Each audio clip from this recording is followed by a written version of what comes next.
Archaeological survey of India के नियमों में सुधार लाकर छत्रपति शिवाजी महाराज का सम्मान नहीं कर सकती। बचपन में स्कूल में जाया करते तो 10 पैसे की लिमलेट की गोली खरीदते थे, शर्ट के कोने में पकड़ के दांतों से तोड़ के दोस्त को दिया करते थे। तब फर्क नहीं पड़ता था दोस्त का नाम अमित है या अमजद। आज फर्क पड़ता है। तब फर्क नहीं पड़ता था दोस्त दलित है या सवर्ण, लेकिन आज फर्क पड़ता है। देश का माहौल बिगड़ रहा है क्योंकि हिंदू मुस्लिम के साथ साथ दलित और सवर्ण ये दरार भी बढ़ते हुई दिखाई देती है। भगवे से किसी को परहेज नहीं और होना भी नहीं चाहिए, लेकिन भगवा तिरंगे में से एक रंग है, इसी का सबको एहसास हो। अध्यक्ष महोदय, सरकार में बैठी एक मंत्री महोदया कभी गैस सिलेंडर के दाम बढ़ने पर धरने पर बैठ जाती थी। आज गैस सिलेंडर के दाम जब 1000 के पार हो गए तो क्या माननीय मंत्री महोदया भूल गई कि सास भी कभी बहू थी?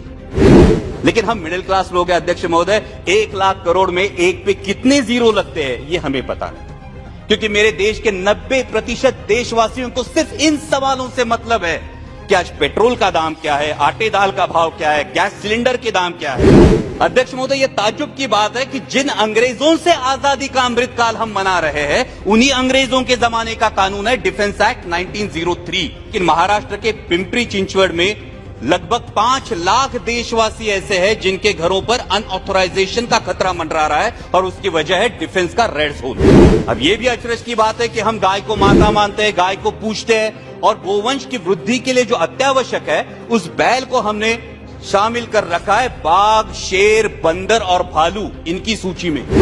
बीफ एक्सपोर्ट में जो अपना देश 10वें पायदान पे था वो अभी 3रे पायदान पे गया है, तो क्या सरकार को इसमें अंतरराष्ट्रीय षड्यंत्र की बू नहीं आती? एक बड़ा इशू है, वो है लेपर्ड की बढ़ती हुई संख्या। आज महाराष्ट्र में रात में 3 फेज लाइट नहीं है तो पानी देने के लिए किसानों को रात में जाना पड़ता है और आए दिन किसी न किसी किसान पर लेपर्ड का हमला होता है। अभिभाषण में की गई आदिवासी विकास की बात निश्चित ही सराहनीय है और सह्याद्री में जो मेरे आदिवासी बांधव बसते हैं उनके उत्पन्न का एक प्रमुख स्रोत है बाढ़ हिरड़ा। लेकिन बाढ़ हिरड़ा को वन उपज से बाहर निकाला जाए, उसको डायरेक्ट मार्केट लिंकेज किया जाए और साथ ही में उस पर प्रक्रिया उद्योग हो तो आदिवासी भाइयों के लिए लाभदायक साबित होगा। अध्यक्ष महोदय, मेरे क्षेत्र में आदिवासी विकास के लिए एक इनोवेटिव प्रोजेक्ट राष्ट्रीय वनौषधि संशोधन केंद्र का प्रस्ताव आयुष मंत्रालय के निर्देशानुसार बनाकर सरकार को भेजा गया है, जो मंजूरी के लिए प्रलंबित है। उस पर तुरंत कार्यवाही हो, ऐसी मेरी मांग है ताकि सरकार की कहनी और कथनी और करनी में कोई अंतर न रह जाए। सरकार ने गरीब परिवारों को पक्के घर देने की बात की, लेकिन महाराष्ट्र के पिंपरी चिंचवड़ में लगभग 5 लाख देशवासी ऐसे हैं जिनके घरों पर अनऑथराइजेशन का खतरा मंडरा रहा है और उसकी वजह है डिफेंस का रेड जोन।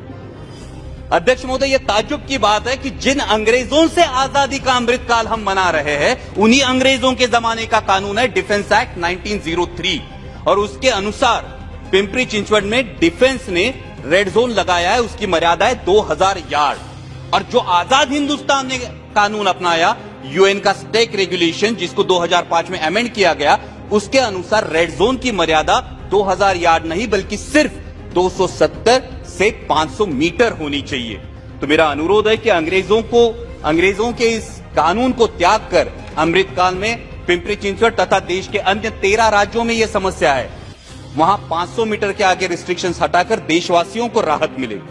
इन्हीं अंग्रेजों के जमाने की एक संस्था है अध्यक्ष महोदय, आर्कियोलॉजिकल सर्वे ऑफ इंडिया, और इस आर्कियोलॉजिकल सर्वे ऑफ इंडिया के नियमों की वजह से पूरे हिंदुस्तान की जो प्रेरणा है, हिंदवी स्वराज्य संस्थापक छत्रपति शिवाजी महाराज, उनके जन्मस्थल किले शिवनेरी पर आज तक परमानेंट भगवा ध्वज नहीं है। मैं सरकार से पूछना चाहता हूं, जो सरकार आर्टिकल 370 हटा सकती है, क्या वही सरकार आर्कियोलॉजिकल सर्वे ऑफ इंडिया के नियमों में सुधार लाकर छत्रपति शिवाजी महाराज का सम्मान नहीं कर सकती?